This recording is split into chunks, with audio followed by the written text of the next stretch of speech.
2020년 7월 6일 중국 보건당국이 18세 이하 청소년이 장기를 생체 적출하면 형사처벌된다는 내용의 초안을 발표해 논란을 빚었습니다. 이 개정안은 이식수술을 위한 장기 공급 부족 문제를 해결하기 위해 자국민의 장기 기증을 활성화하되 의료기관에서 본인이나 유가족의 동의 없이 무단으로 행해지는 장기 적출의 처벌을 강화한다는 내용을 담고 있습니다.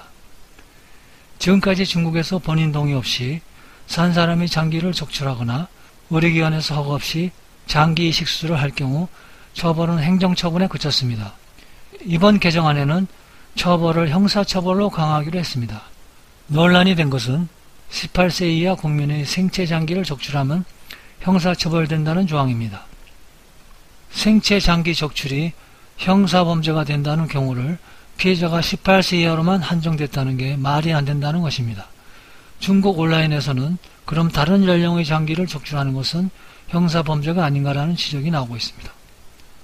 한 중국 매체에 의하면 중국인은 장기 기부에 대한 거부감이 강해 100만 명당 장기 기증자가 0.6명으로 세계에서 장기 기증 비율이 가장 낮은 국가라고 합니다. 13억 인구를 고려할 때 한 해 600에서 700여 명 수준입니다. 그런데 지난 2016년 중국 당국이 발표한 합법적인 장기 이식 건수는 매년 1만 건이었습니다. 그러나 중국 정부가 매년 사용 집행수를 발표하진 않지만 한 해 사용수는 수천 명 이내로 추산됩니다. 그러므로 매년 자발적인 장기 기증과 사용 집행수를 모두 합쳐도 중국 당국이 발표하는 합법적인 1만 건의 이식을 채우지 못합니다. 여기에 해외 인권단체들이 이식병원 측의 발표 등을 통해 추적한 음성적인 장기 이식 수술 건수는 매년 6만에서 10만 건이었습니다. 게다가 중국 정부가 2015년부터 사형수의 장기를 적출하던 관행을 폐지했음을 고려하면 매년 수만 건씩 행해지는 중국의 장기 이식 수술에 들어가는 장기 공급처는 전혀 설명이 되지 않습니다. 그런데도 이번 개정안 초안에는 장기 획득을 어떻게 늘릴 것인지 보다는 획득한 장기를 어떻게 배분할 것인지에 대한 초점을 두고 있습니다. 이번 개정안에서는 이를 법제화해 장기 획득과 공평한 분배를 확립한다고 했습니다. 이와 같은 발표는 중국에서 생체 장기 적출이 현재도 여전히 이루어지고 있다는 국제사회의 지적과 맞아떨어집니다.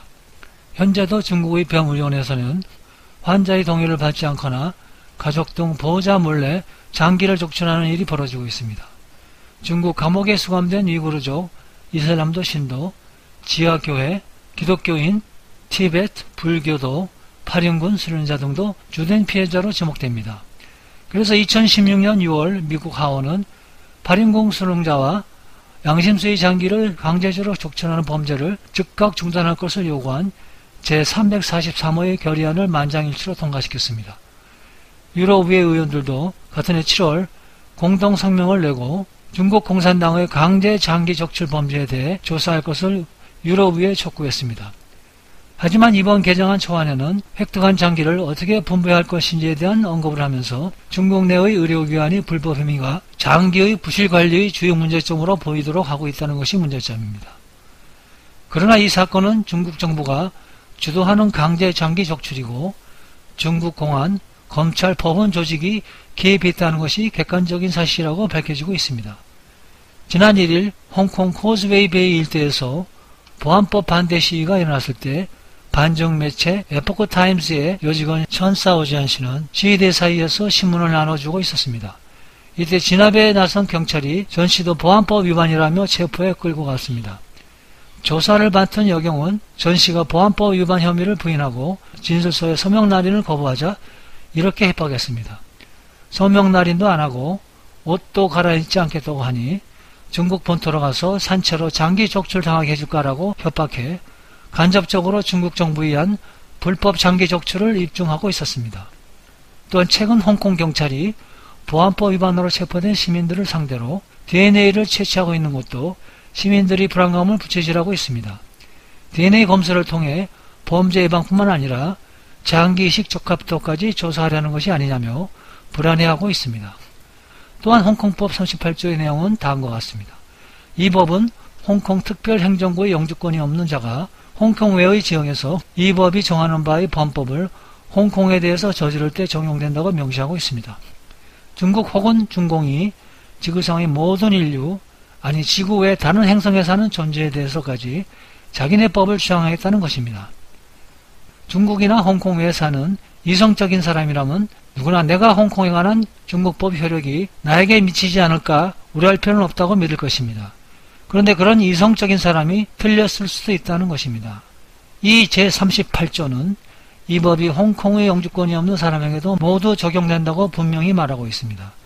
중국법에 관한 대표적인 전문가 중에 한 사람인 조지 워싱턴 대학의 도널드 클라크의 교수가 쓴 글에 따르면 38조는 중국 본토 형법보다도 적용 범위가 더 넓다고 합니다. 중국 본토 형법에는 어느 외국인의 행위나 행위 효력이 중국 내에서 일어나지 않는 한 그는 중국법에 규정하는 범법 행위에 대해 중국법에 책임을 지지 않는다고 했습니다. 그런데 홍콩 국가보안법은 그런 제한이 없습니다. 미국 클라크 교수는 어느 미국 언론의 칼럼니스트가 중국의 티베트 점유가 불법이라고 주장했거나 그 어떠한 이유로든 누가 중국 혹은 홍콩 당국의 신기를 건드렸다면 38조에 의거해 그들을 홍콩 국가보안법을 위반했기 때문에 홍콩에 발을 들여놓는 순간 체포될 수 있다는 예를 들었습니다. 클라크 교수에 하면은 이것이 전부가 아니라고 말했습니다. 당신이 앞서 예를 든 칼럼니스트이고 홍콩이 아니라 베이징이 같다고 가정해보면 당신은 중국 형법이 말하는 그 어떠한 범죄도 저지르지 않았지만 홍콩 국가보안법을 위반한 사람이 됩니다.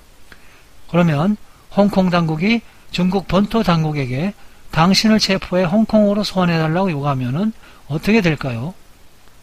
본토 당국이 그 요청을 거절할까요? 물론 거절할 일은 없습니다. 그리고 중국 영토에는 세계 전역의 중국 영사관은 물론이고 중국과 홍콩의 항공기도 포함됩니다. 자국의 법이 지구 전체에 저장된다는 중국의 주장은 국제법으로 명백히 터무니없으며 심지어는 불법이지만 그런 것은 중요치 않습니다. 38조를 대체로 말하면 중공을 비판하는 자가 중국 영토에 발을 들인다면 체포될 것이라는 의미에도 홍콩이나 중국이 소유권을 가진 모든 항공기 집 특정한 정선은 모두 중국 영토에 해당한다는 억지 논리가 지배한다는 점에서는 똑같습니다.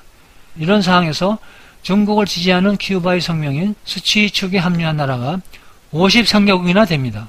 그러나 홍콩과 신장에서 벌어지고 있는 인권유린을 비판하는 영국의 유엔 성명을 지지하는 나라는 27개국밖에 되지 않는다는 점은 정말 수치스러운 일입니다. 미국도 유엔 인권이사회와의 문제 때문에 서명은 하났지만 정말로 수치스러운 일입니다. 더군다나 인권 변호사가 대통령인 한국이 여기에 포함되지 않았다는 것은 더욱 정말 부끄러운 일입니다. 중국 당국의 장기 이식 개정안이 18세 미만 생체 적출서는 형사처벌이라는 조항과 홍콩 국가보안법 38조는 이 법이 홍콩의 영주권이 있는 사람들에게 모두 적용된다고 분명히 말하고 있는 바 한국도 여기에서 벗어나지는 않습니다. 정말 재수 없으면 홍콩이나 중국 비행기 또는 중국이나 홍콩 소유의 장소를 방문하는 중 체포되어 중국으로 송환되고 그곳에서 감옥에 갇힌 채 지도새도 모르게 장기가 적출된 후 신체가 버려질지도 모릅니다.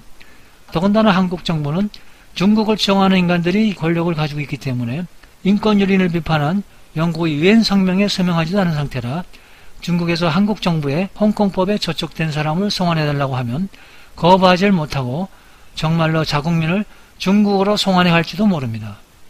마치 병자호란 당시 수만 명의 많은 조선의 처녀들이 중국으로 끌려간 것처럼 끌려갈지도 모릅니다.